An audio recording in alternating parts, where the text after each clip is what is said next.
University of San Carlos, Talamban, Cebu City, as Chad Scholar. She finished also her master's in biology at the same university as a DOST-PCAARRD scholar. She has a diverse background in fisheries and marine sciences, holding the position as Dean at the College of Fisheries and Marine Sciences at Bohol Island State University. She has extensive experience in research projects, notably leading initiatives such as Sargassum Project and Coral Restoration Projects. Her contributions extend to publication in various high-index journals, including International Journal of Environmental and Rural Development and Philippine Journal of Science. She actively engages in professional development through seminars, workshops, and conferences in which a day is not enough for me to read those. And that is an indication as her commitment to continuous learning and staying updated in her field. Her environment leadership roles, project management, and community-focused research reflects a well-rounded professional dedicated to the advancement of marine sciences and environmental sustainability. Talking about navigating the storm, understanding the impact of COVID-19 on small-scale fisherfolk in the Nahon Bank, and building resilience for sustainable blue economy. Ladies and gents, help me welcome Dr. Giselle Jane Aaron Amper.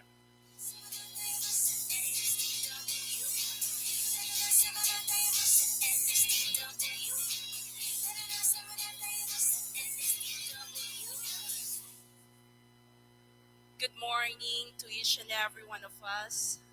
To those, according to our moderator who knows Bisaya, maayong buntag. For those coming from here, maayong aga sa tanan. So I am not feeling well right now. So pasensya na po if medyo putol-putol po yung busis ko ngayon. So what I will be sharing right now is actually part of the recently concluded project funded by the DOST-PCAARRD on the impact of COVID-19 on the small-scale fisheries. But I will be focusing more on understanding the impact and building resilience for a sustainable blue economy.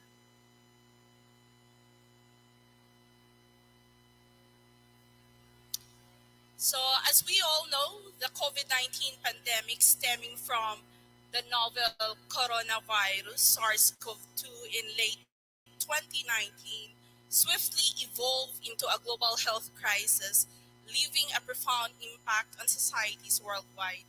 The repercussions range from overwhelming healthcare systems, disturbance to our education, to supply chains, small businesses, and so much more, compelled many of us to adapt to the new norms. The small-scale fisheries sector has not been spared, and across most Southeast Asian countries, small-scale fisher folk, which is actually too big in population but are usually ignored in our society, are characterized by the use of smaller vessels and engines, traditional gear, proximity to the coast, smaller crews, family or local ownership, and a fundamental rule in local livelihoods and subsistence. The SSF emerged as one of the most vulnerable sector to the far-reaching impacts of the pandemic. Their vulnerability is rooted in economic factors since most of the SSF heavily relies on their daily catch sales and local market. These are also compounded by the limited financial reserves that they have, their resource dependence, their lack of access to support system, and the informal nature of the small-scale fishing operation. Also, their proximity to the coast further exposes them to the economic and environmental impacts of the pandemic. In the midst of the challenges faced by small-scale fishing communities in the country, the small-scale fisherfolk in the Nahon Bank stands out as a critical player in the fishing industry of Bohol. Characterized by over half of the province fishers' population and a significant number of the motorized and non-motorized boats, the SSF serves as a central hub for a small-scale fisheries operation of the province. The importance of SSF in the Nahon Bank is underscored by its substantial contribution, accounting for more than 50% of the total value of fisheries production in Bohol. This central role not only positioned them as an economic cornerstone but also emphasizes its significance in the social fabric of the community. The challenges faced by the SSF fisherfolk in the Nahon Bank magnify the ripple effects across the entire fishing industry of Bohol. The disruptions experienced by them resonate far beyond its shores, impacting the province's overall fisheries production and the interconnected web of livelihoods that depend on it. Hence, in our study, we aimed to examine the impact of COVID-19 pandemic on small-scale fisherfolk in the Nahon Bank, Central Philippines. In this study, we've done interviews, key informant interviews, as well as focus group discussion in the small island communities. The Nahon Bank, for those who don't know yet, is actually the only double barrier reef located at the center of the Philippines. So it is in the center with covering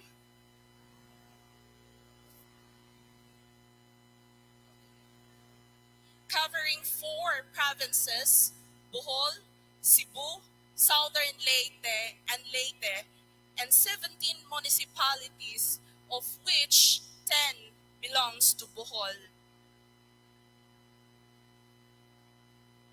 In the unique setting of the Nahon Bank, small-scale fisherfolk inhabited the small island communities in this area. There are around 40 plus small island communities around the Nahon Bank. And the SSF resided in these tight-knit communities for over a decade, forming 4 to 6 households characterized by nuclear family structures. And within these households, there exists a notable gender disparity in basic education access, with males experiencing greater opportunities in this regard. However, a noteworthy aspect emerged in higher education, where both genders have actually access and equal access on the higher education. Those imbalances are rooted in cultural norms, financial constraints, and the inadequacy of school facilities in other small island communities. As what I have said, there are 40 plus small island communities in the Nahon Bank, and not all of these island communities have school structure or education facilities. The SSF in this area were classified as low-income class but does not belong into a poor category. The income of the SSF are usually higher with those who have attained a college level compared to those who are only in the basic education level. From their income, most SSF prioritize food location among others. In the Nahon Bank, fishing is the core of daily life for everyone. This is what we call capture fishing for both men and women. The majority depend on catching fish from the sea as their main source of income. It is fascinating to note, though, that more women in the community are engaged in cleaning, yung kumukuha ng mga shellfish along the shore. On the flip side, when it comes to seaweed farming, more men are involved compared to women. Fish processing, on the other hand, sees more women taking an active role. During the pandemic, the no-sale policy disrupted the supply chain and market access, leading to severe consequences for the income and financial stability of small-scale fisheries households in the Danahon Bank.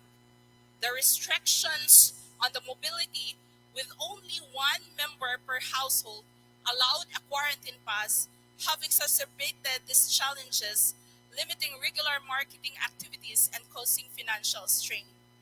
Most of our respondents said, "Niubos ang among kita kay dili mi katungod sa among kuha ngadto sa Cebu." In English, our income decreased because we could not sell our catch to Cebu. Cebu is actually the larger market, the key market of those fishers located in the Danahon Bank. The gender impact of the crisis was also noted, with women experiencing a greater decline in income compared to men. The disparity is attributed to the fact that women in the community are more involved in cleaning and processing activities, which we found out that these areas are actually severely affected by the disruptions in the supply chain. With the limited market access to, SSF households were compelled to sell their catch within their community and were forced to rely on local sales, increasing competition among community members, thereby lowering the prices they receive for their catches.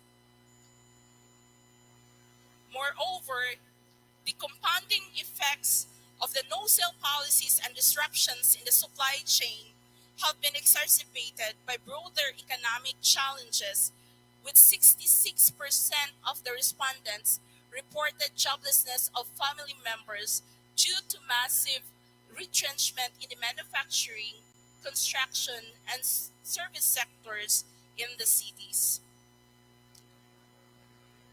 This adds another layer of complexity to the financial strain which is already experienced by the small-scale fisherfolk households in the Danahon Bank, as not only are their fishing-related activities impacted, but the overall economic landscape has also been destabilized.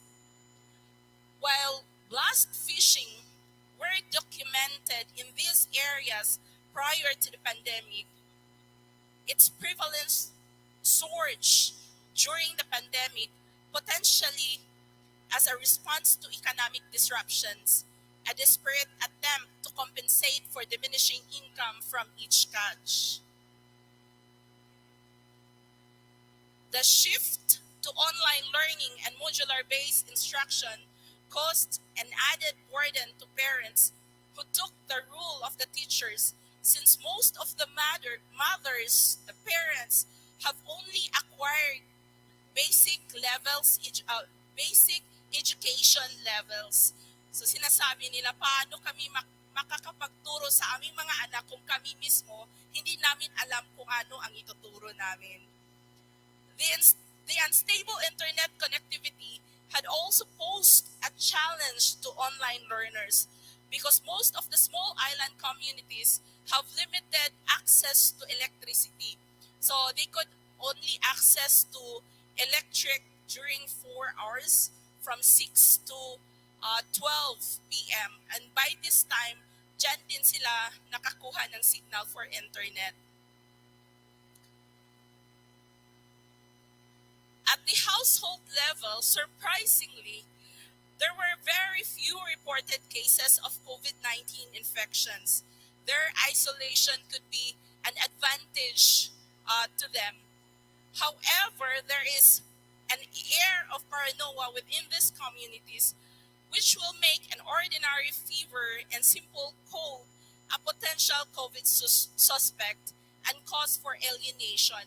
Dahil wala silang health facilities, so ang ginagawa nila, tinataguan nila yung may sumasakit yung ulo, yung naka-experience ng cold, naka-experience ng cough. The mental impact of the SSF during the pandemic, characterized by feelings of worry, fear, boredom, and depression, and the rest, were due to the challenging circumstances and uncertainties they faced.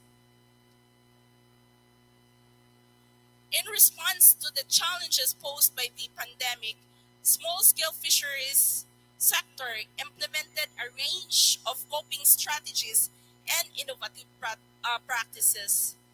One notable shift has been the adoption of kinship-based marketing channels, deviating from the conventional demand-driven marketing system. In this alternative approach, the small-scale fisheries in the Danahon Bank entrusted their relatives on the mainland of Bohol and Cebu with the task of selling their fish catches, establishing a more direct and familial connection in the marketing process. Another significant adaptation involves a departure from the norm of the SSF from their predominant practice of selling fresh fish catches to post-harvest processing, specifically drying and salting, to prolong the shelf life of their products and facilitate marketing. SSF also engaged in gardening activities which they haven't done in the past.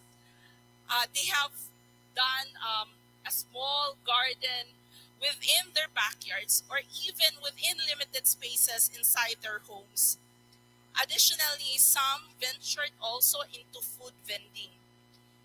A very notable innovative response by the SSF involved the substitution of traditional food and nutritional sources to mitigate challenges on limited access of rice and also the high price of rice within the islands. SSF explored the preparation of seaweed-based delicacies such as puto, biscuits, and jams, usually from the locally sourced seaweeds. So they have seaweed farming. They do seaweed farm, most of them. Uh, yung kappa ficus na sana isi-sell nila, ginagawa nilang puto, ginagawang jam, ginagawang biscuit, because according to them, they could live with with having no fish or meat because they can get the fish and and as alternative to the meat. Pero kapag walang rice, gutom daw. So ang ginagawa nila, kung anong nandyan sa kanila, ginagawa nilang alternative as the rice.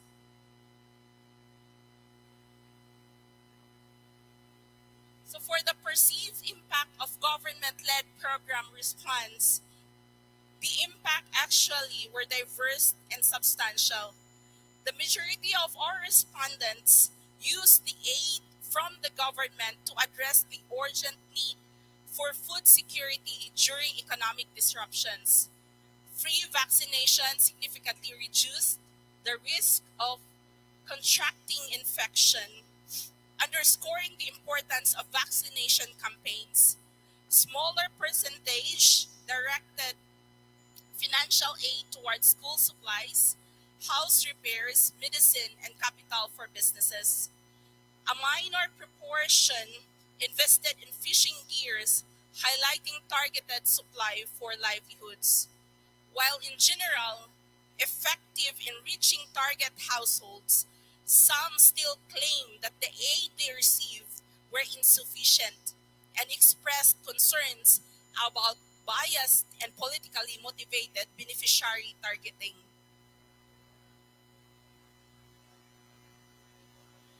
In the light of the defined concept of the blue economy as the sustainable use of ocean resources for economic growth, improved livelihoods, and jobs while preserving the health of ocean ecosystem, and considering the impacts of the COVID-19 pandemic on small-scale fisherfolk using the SLA, Sustainable Livelihood Approach, to which our study is anchored on, the following policy recommendations are being proposed. One is an integrated support framework specifically tailored to the needs of SSF. This could involve streamlining permit processes, simplifying access to support programs, and ensuring a unified approach to addressing the needs of the SSF sector. Second would be livelihood asset enhancement. Launch programs that focus on enhancing specific livelihood assets. For instance, provide subsidies and training for sustainable fishing practices as a natural assets, vocational training programs as human assets, and infrastructure development for fish processing facilities for physical assets. The third one would be the market access and value chain integration. Facilitate partnerships between SSF cooperatives and larger seafood distributors to integrate small-scale products into broader market value chains, ensuring fair prices and market access.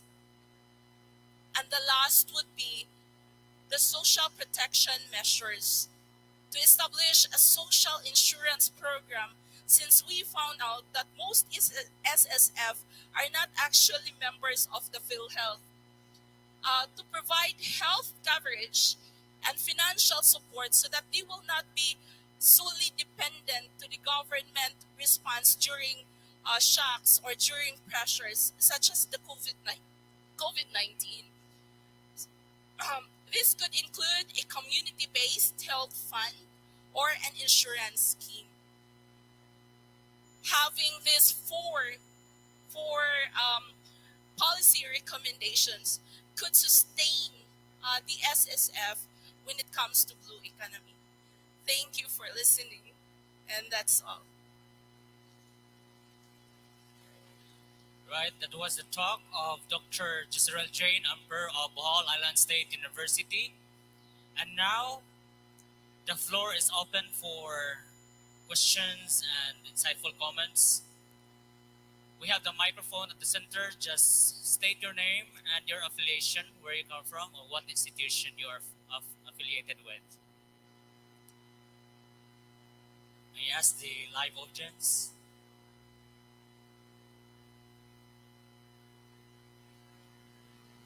We have secretariat at the side, and you can give your paper, just write your questions to them, and I'll be the one to read.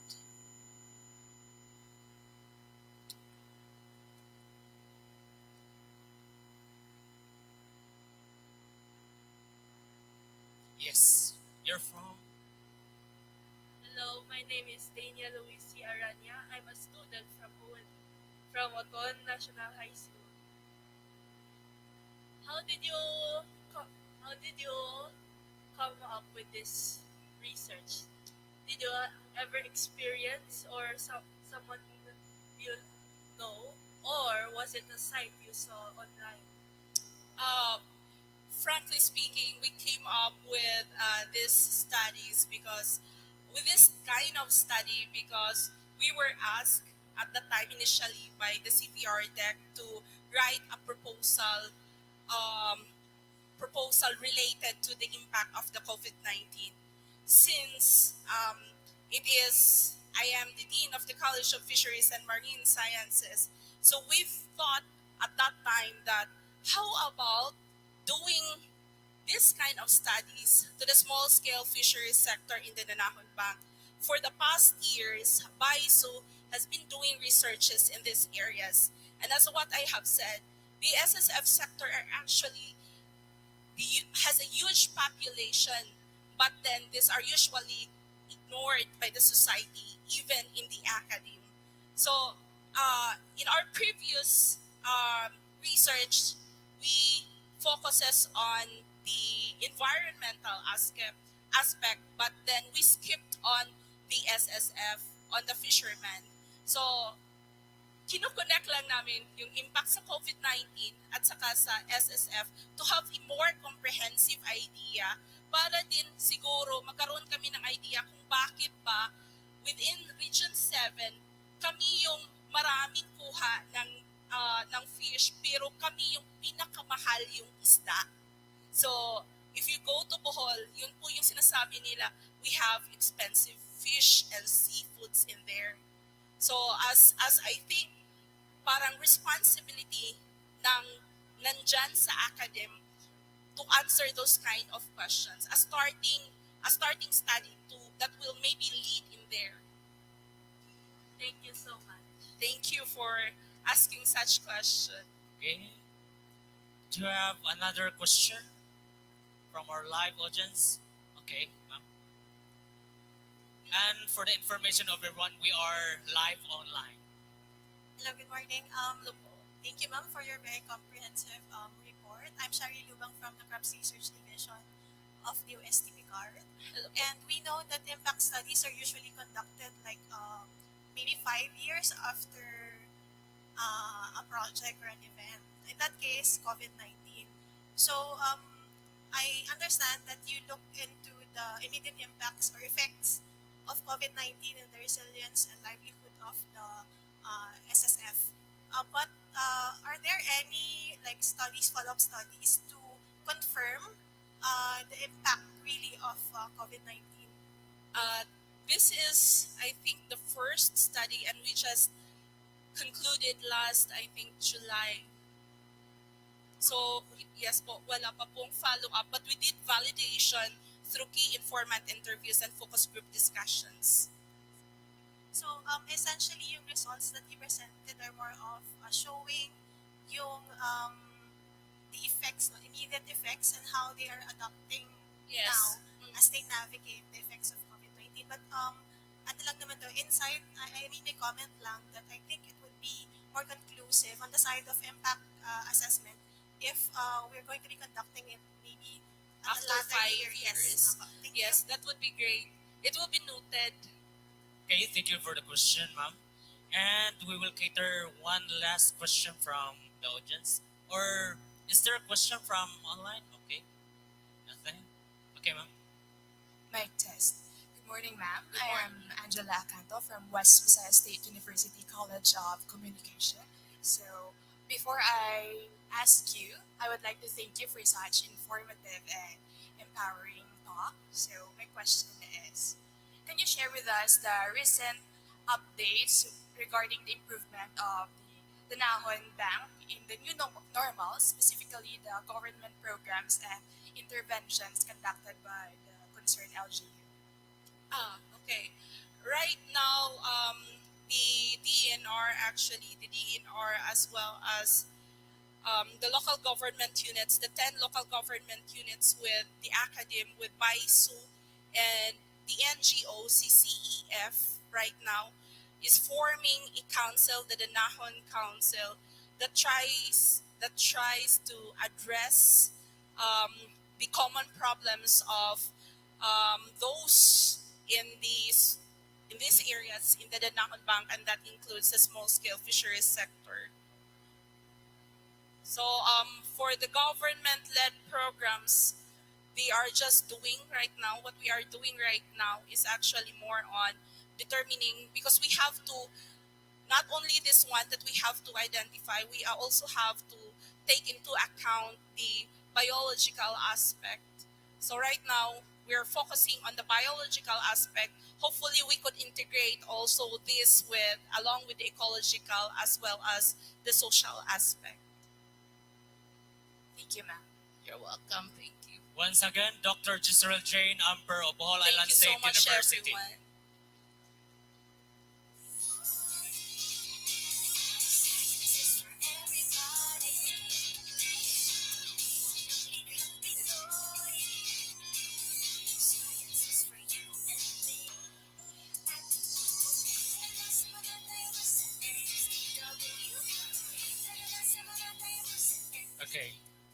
Our third speaker is a distinguished professor and the head of the Marine Biology section at the Department of Biology of the University of San Carlos with a PhD in Aquatic Environmental Science.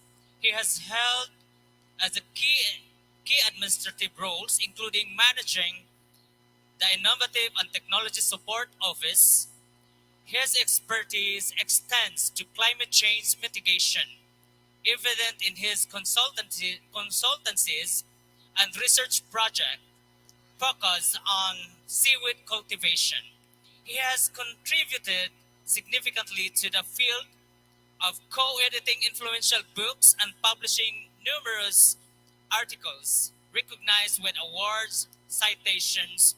He is not only a scholar but also an IP champion dedicated to intellectual property advocacy. His impact is felt globally through collaborations with international organizations, showcasing his commitment to advancing marine biology and aquaculture. Ladies and gents, help me welcoming Dr. Danilo B. Largo of University of San Carlos, speaking on the culture of sargassum in the Philippines, present and future prospects for blue economy.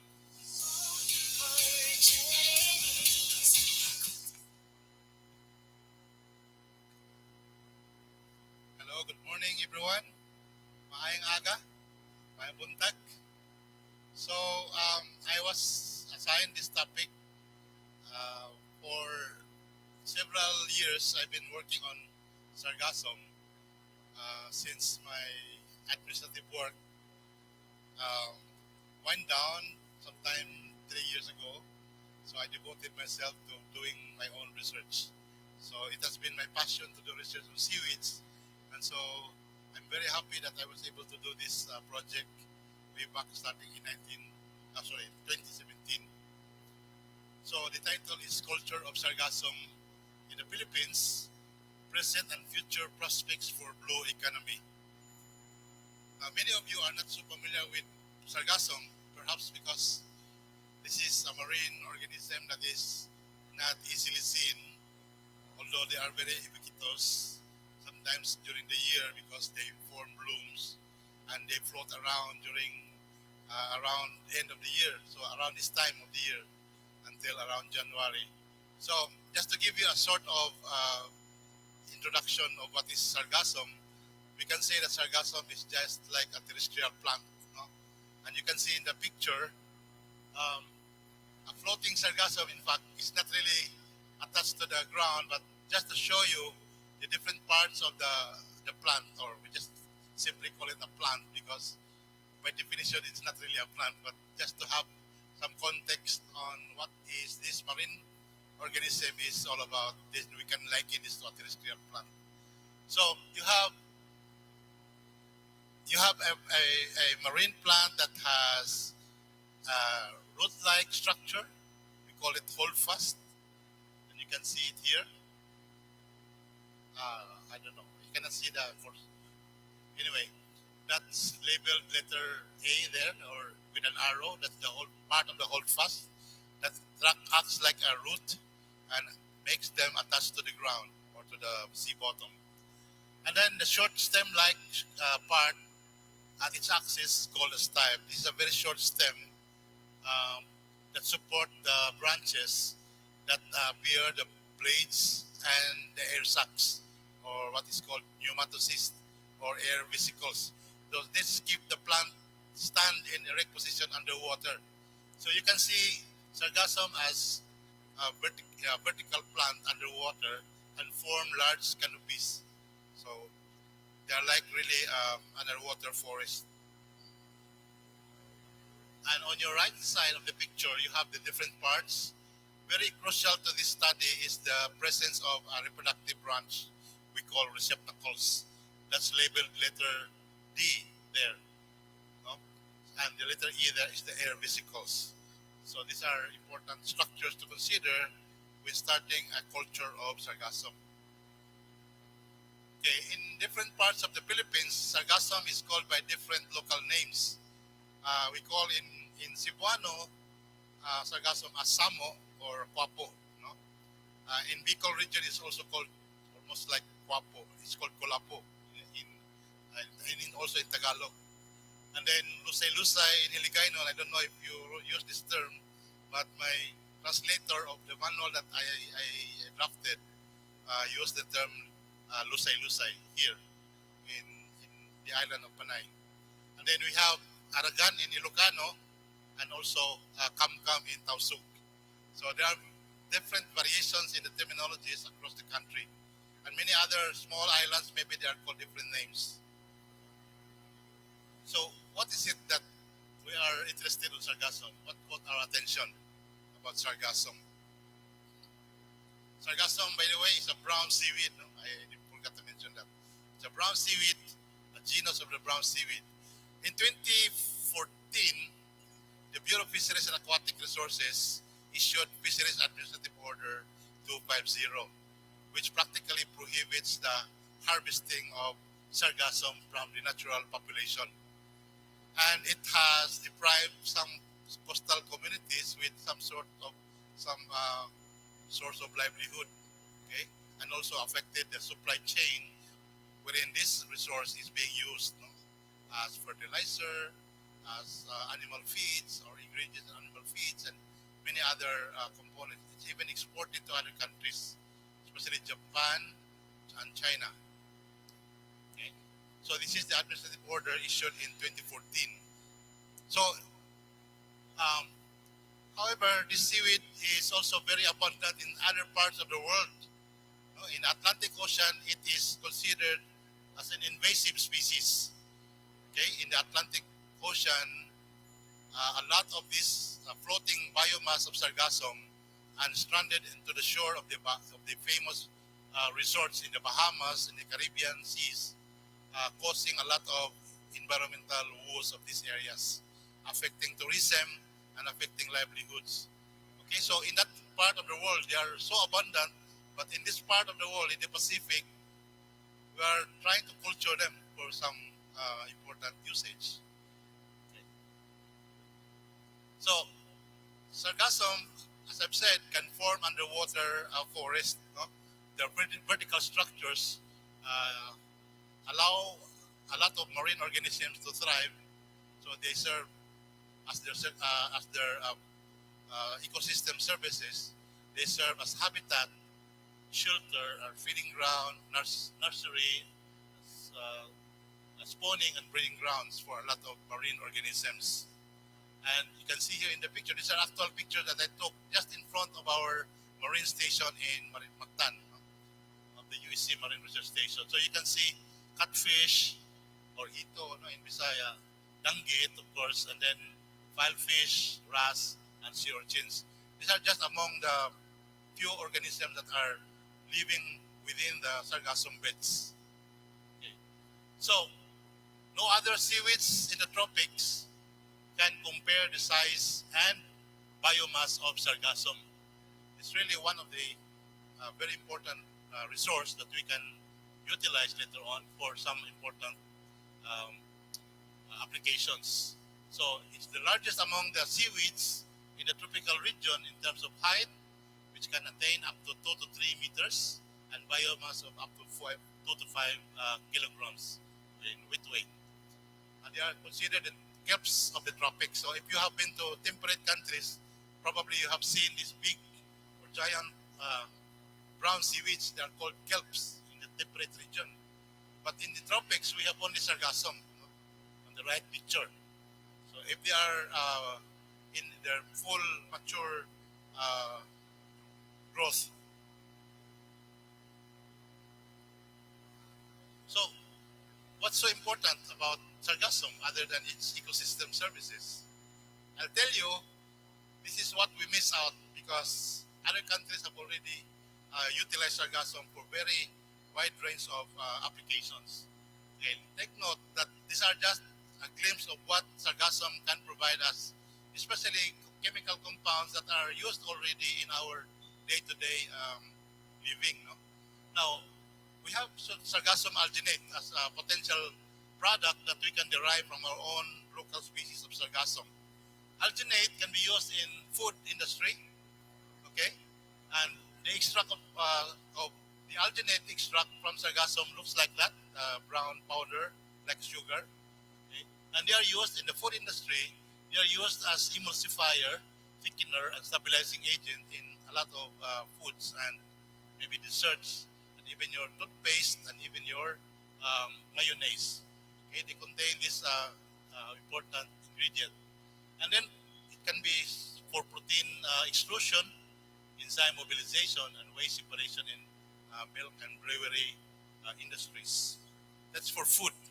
Now, these are just the variety of foods that alginate can be used. No? Of course, there are other alternatives like karaginan from our popular guso or yukyuma, kapapaykos, which are equally important also. No? And we have agar from other rich seaweeds.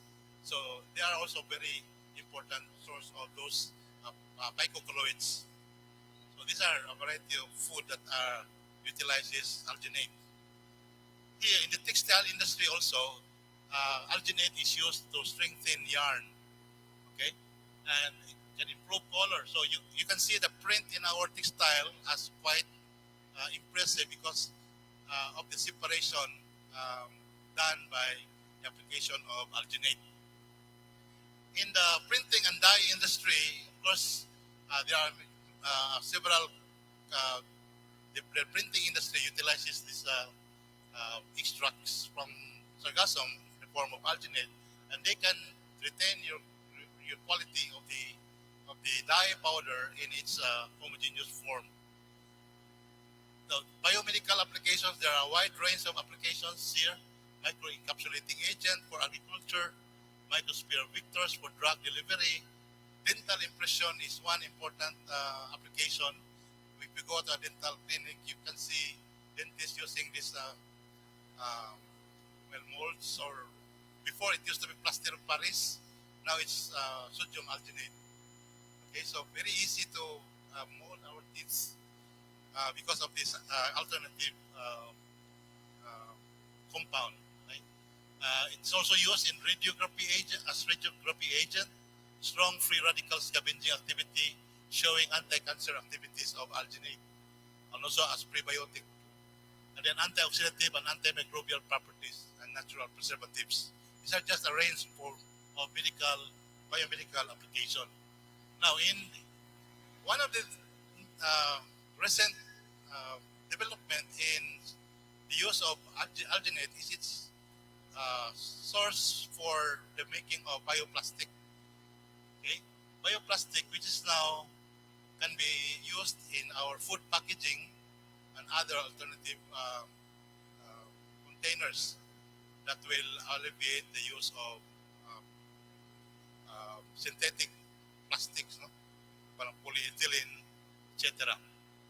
These are just a research team from University of West Indies who has developed bioplastics from sargassum alginate and make them into some form of innovative products.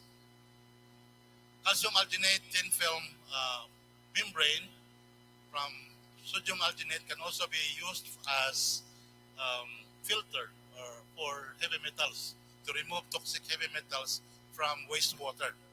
So those who are into this industry can use this as an alternative membrane for the heavy metals. And then I said earlier that other countries are way ahead of us in terms of utilizing sargassum. So, for instance, Indonesia is way ahead. They have set up a processing company that process alginate from sargassum. So they require 300 tons of dried sargassum. They have a capacity of 300 tons of manufacturing company that requires 3,000 dry tons of sargassum. But where is this 3,000 kilo dry tons of sargassum coming from? It's of course from the natural population, and it could be a big problem later on when natural population is utilized for as a source of raw materials for alginate production. Okay, other countries involving or utilizing sargassum includes China and Vietnam, who are now producing biostimulant. Aside from alginate, they are producing biostimulant or organic fertilizer for agriculture application. So Vietnam is producing that, but China as well. So they are the pioneers in the use of sargassum in the agricultural industry. Okay, so the cost of this could be substantial. Now, one of the things that I think would be very important for us is in terms of climate change mitigation is the use of seaweed, not just sargassum, but use of seaweeds as animal feed ingredient, okay, for terrestrial animals, which can actually reduce the methane gas emission. For instance, the cattle industry is estimated to produce 150 million gallons of methane every day. Methane is a greenhouse gas. And if we can reduce the methane gas from the fart, the methane gas comes out from the fart and even the burps of cattle. Okay? So if we can reduce that greenhouse gas substantially through feeding with seaweed, including seaweed as ingredient in the food, in the feed of animals, then we can actually reduce this greenhouse gas. Okay, so imagine in the world how many cattle are raised, from countries like Australia, New Zealand.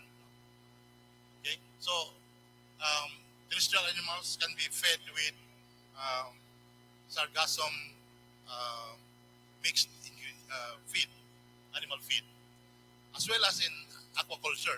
Aquatic animals can also be fed with a feed that is formulated with sargassum as ingredient. And it says here, one of the articles that I encountered is that it can stimulate the immune system of aquatic animals in aquaculture from Sargassum silicosum. This is a quite common species of Sargassum in the Visayas area. Okay, so now the phenomenal Sargassum invasion in the Caribbean shores have found new uses of seaweed. And very important to know that in this country, they have a lot of problems of how to control this invasive sargassum. And so they explore some ways in utilizing this dense biomass of sargassum that are stranded in their shores. So one of these is using sargassum for paper making. Okay, so this is turning sargassum invasion into an opportunity. So you see that that is a sample of a paper made of sargassum, dried sargassum. Then it can also be used in cosmetic and skincare products as ingredients. So those hair strengthening treatments, makeup, moisturizing creams and sunscreens utilize some ingredients from sargassum, either in the form of alginate or fucosantin or fucoidan. Okay. Then imagine developing cocktail drink from sargassum. Anyone who wants to try it? We have not tried this one yet in the Philippines. We can make sargassum into fermented product and become a wine later on. So then in Mexico, they use sargassum as a building material. They made sargassum into bricks. You see that house there is made up of bricks out of sargassum, dried sargassum, coming from those stranded biomass of sargassum in their shores. So this is one possibility. And in fact, sequestering carbon by making it into a long-lasting building material will really remove the carbon from the biomass. Will keep the carbon locked into the biomass or into the building material. That's mitigating carbon emission. So then why are we not using sargassum for economic opportunity? This is the reason. So far there is no policy yet allowing the harvesting of sargassum that would otherwise encourage locally processed products to emerge and create demand for raw materials and to encourage farming. So there is still a standing policy of prohibiting harvesting, whether it comes from the natural population or from the cultured sargassum. So the solution here is really to introduce the culture of sargassum for sustainability, for sustainable supply of this seaweed, and to spur the Philippine blue economy. Okay. Now, in 2017, we embarked on a project called Culture and Phenology of the Brown Seaweed Sargassum in the southern Philippines, uh, which utilizes funding support from the Commission on Higher Education through its Dare to grant. Three institutions, as my partner, were involved, including Bohol Island State University. In fact, Dr. Giselle Amper was one of my collaborators as a student at that time. So she took sargassum as her PhD dissertation as a representative of ISO. Then also Visayas State University, and then Mindanao State University in Awan. This were my partner is higher education institutions, starting our collaboration to explore the possibility of culturing sargassum utilizing species that are common in their areas, in their jurisdiction. So the project's objectives were to establish a hatchery for the mass propagation of sargassum seedlings. Because the challenge is really where to get plant propagules or small plants to culture in the open sea. Okay, so once seedlings were available, we can outplant this into the open sea, and it can be through farming for harvestable crop or for enhancing fishery stock through the establishment of seaweed beds or sargassum beds. The other objectives was to produce a lot of intellectual property assets that includes patentable invention, culture manuals, okay, sargassum management primer or management primer, and then scientific publications. These are demanded that we have to comply, for our project to be successful. And of course, to capacitize fisher folks through the mandated government agency, the Bureau of Fisheries and Aquatic Resources.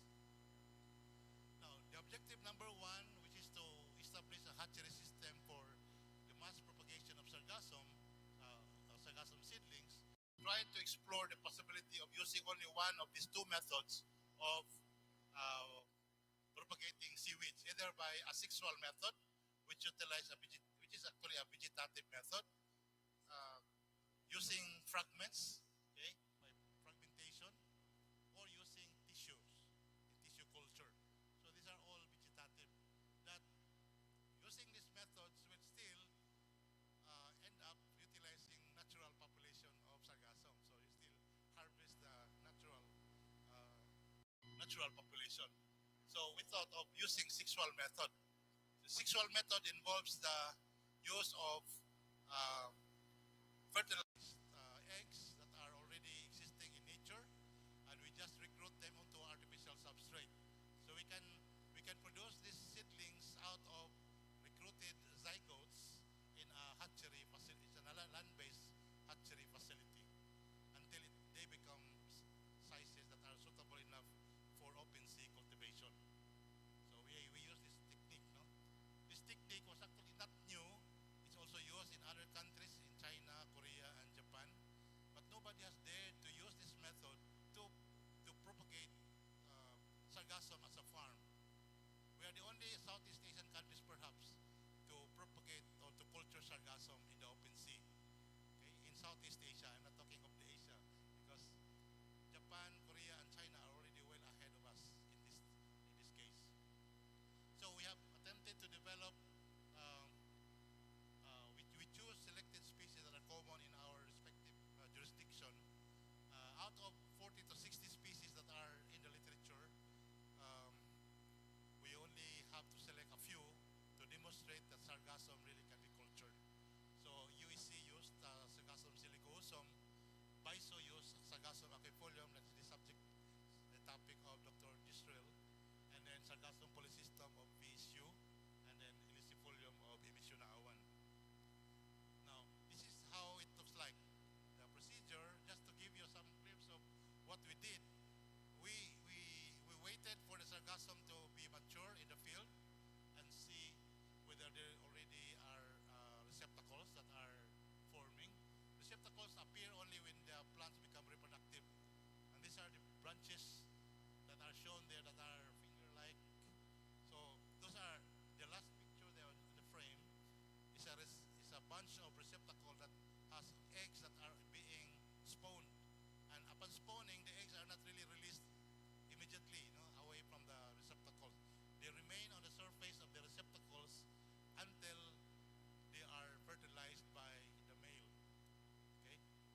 happens is that once the zygotes are recruited onto a substrate, they began to divide and form embryos. So in a matter of hours only, in the first 24 hours, they divide 1, 2, 4, multiple of twos until they become a germling after about 1 week. So germling is an elongated structure that is now attached to the substrate. Now, just to demonstrate that we can show the germling, we tried also to use glass slides, because otherwise, if we use clay as a substrate, we cannot see the germlings. So we use an alternative substrate so that the germling can be visible under the microscope. So that is the appearance of a germling. So that after about 6 to 1 year, you have seedlings or plantlets. That's long, no? That's how long that seedlings can be developed.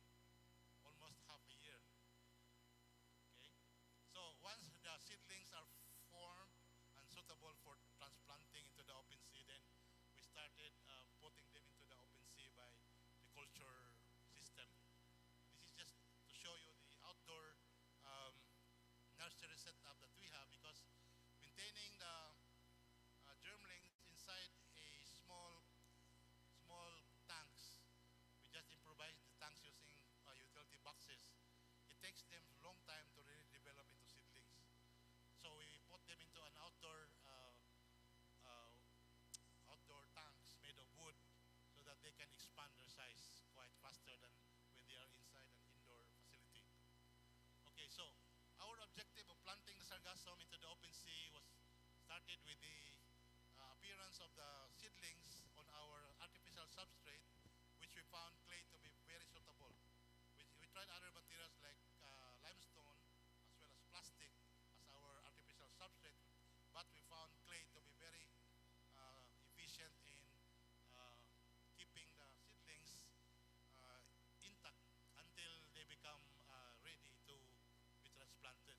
Okay, so the clay panels are of course made up of clay pots that we break into small pieces, and then the seedlings that are appearing on each panel are then separated individually, so that we can use this method in the farming of sargassum. So, okay. Now, so hanging method and bottom method, just to make sure that we have the options to use for the farming, and of course to establish seaweed beds. Okay, that is the method. And then this one here, this is just an illustration of a modular farm. And then this is the sargassum seedlings now on the culture line, and then until they become mature plants after about 5 to 6 months. Okay, so these are harvestable crop already of sargassum that are ready for those applications that I mentioned. Now, the other way is the bottom culture that utilizes artificial substrate. You can use natural substrate like rocks and boulders, but also the artificial substrate, the concrete blocks.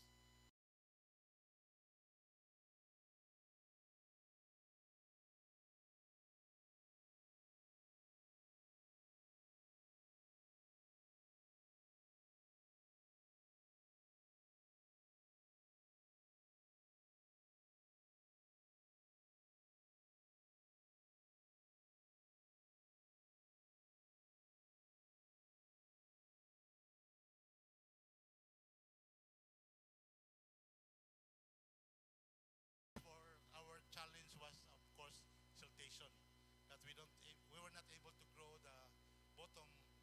We were not able to grow the sargassum at the bottom because of grazing and siltation. Then, intellectual property rights, we protect our technology with patents. It's pending in the Bureau of Patents. Then we have manuals in different dialects, from English translated to 11 dialects, okay, and then a primer.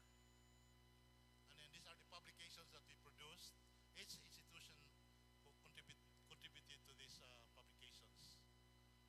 And then, of course, the challenges are the heavy losses in the culture due to grazing, due to strong wave action, source of recruits is becoming unpredictable due to global warming.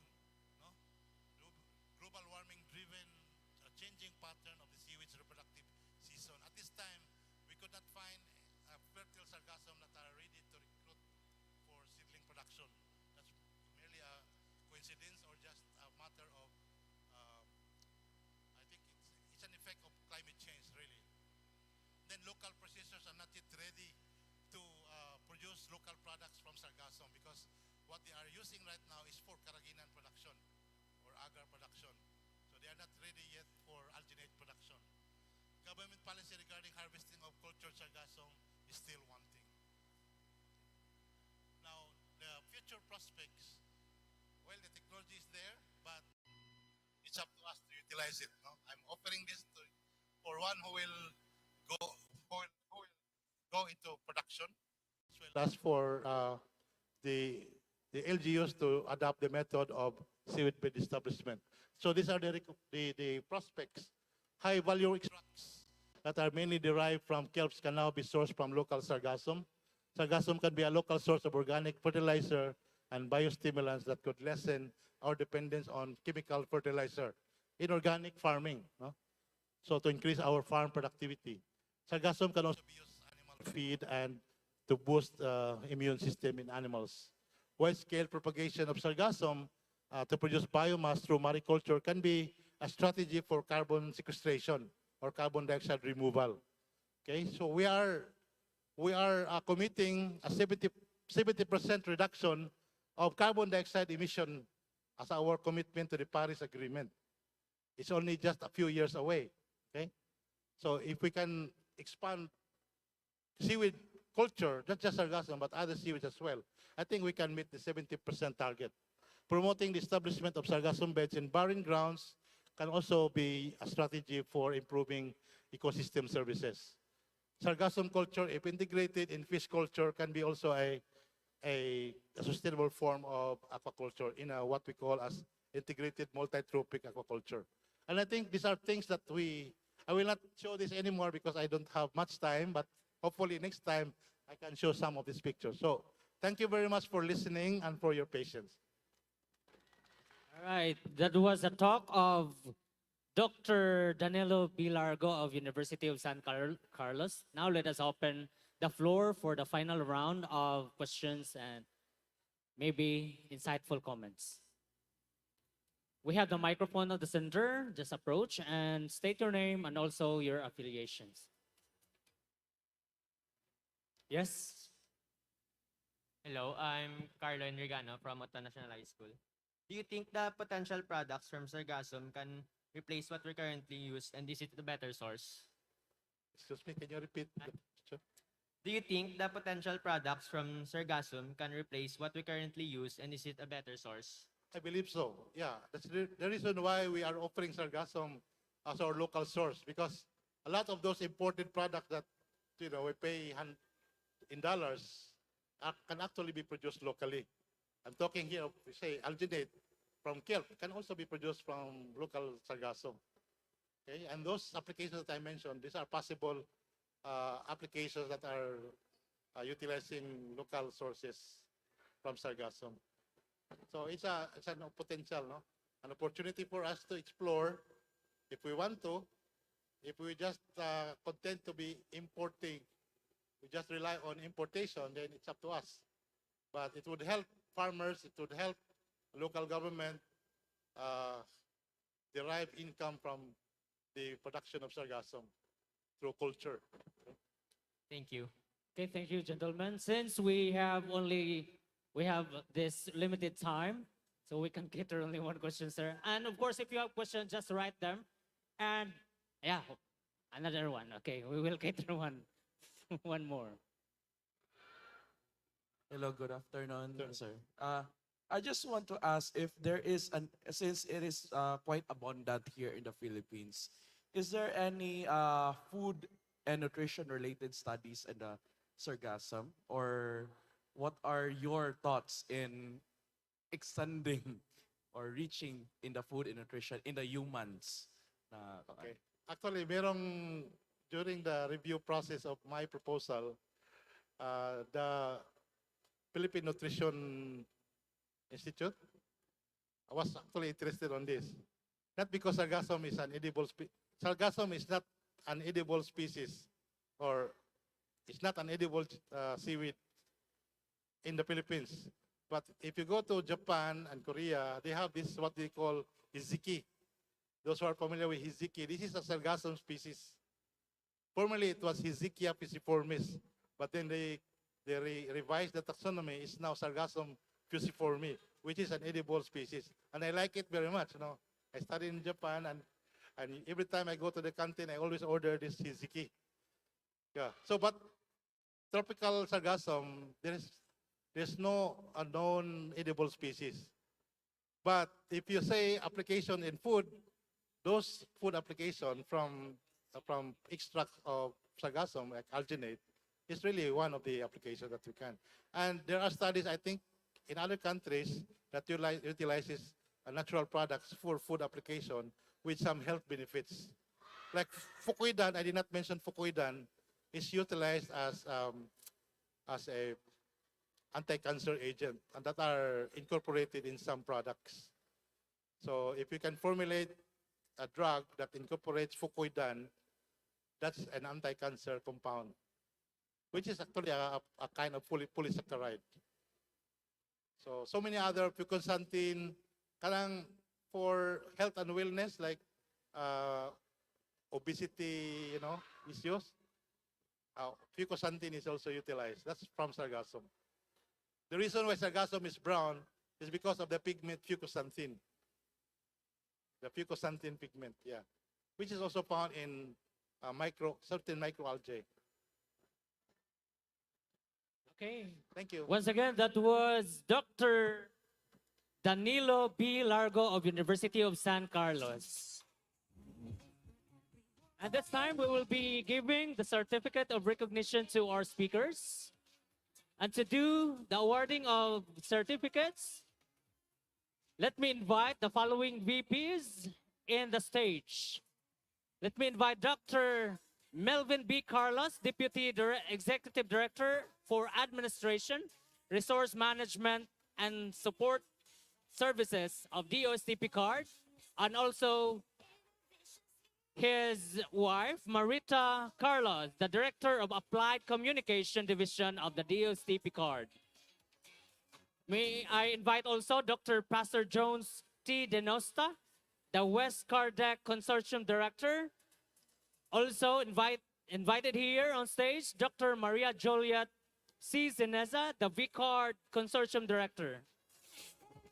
And in behalf, may I also invite Miss Margie V. Avenido of CVAARRDEC Technology Transfer Cluster Coordinator. Please be here on stage, ma'am and sirs.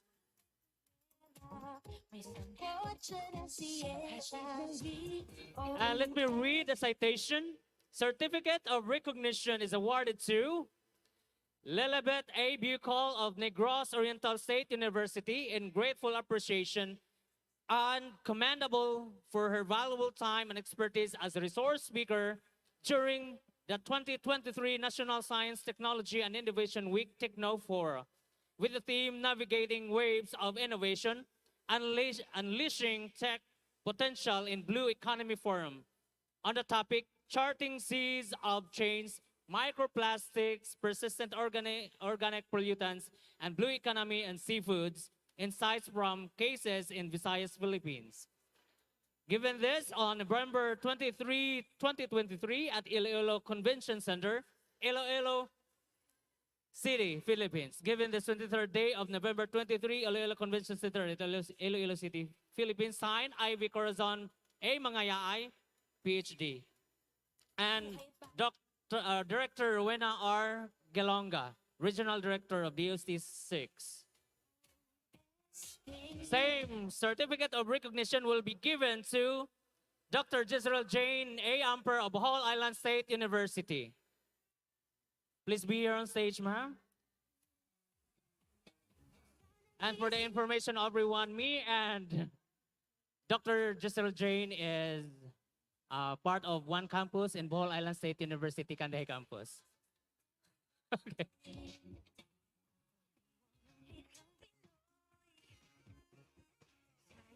For you and me.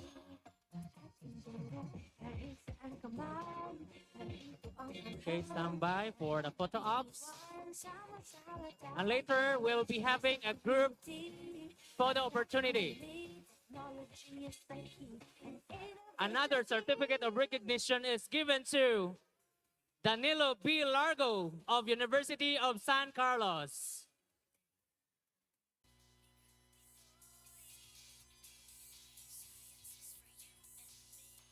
May I request all the dignitaries to be here on stage for the group picture opportunity right after the giving of the awards.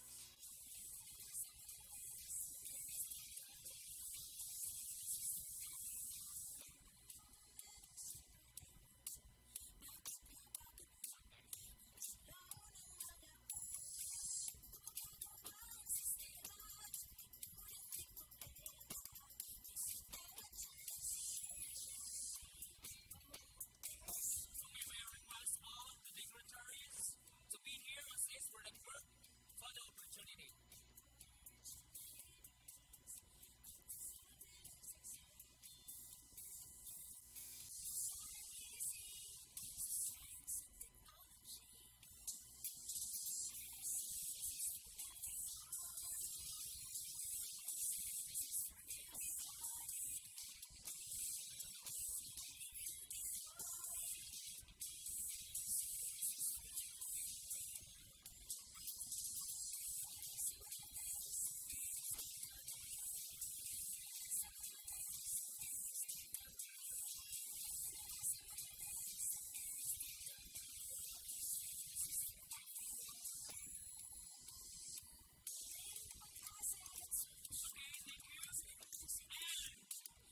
To formally close the techno talk sessions, may I call the language instructor and the extension director of All Island State University main campus and the science communication cluster coordinator of the Central Visayas Agriculture and Aquatic Resources Research and Development Consortium, or CVAARRDEC, Ms.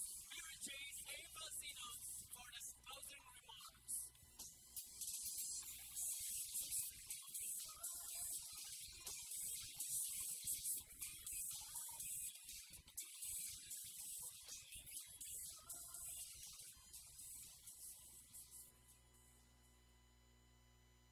Once again, a pleasant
teaching on mobile modular food processing facility, or MMFPF, will follow. To our participants, you may stay to join us. Once again, thank you so much for being here for this Techno Forum.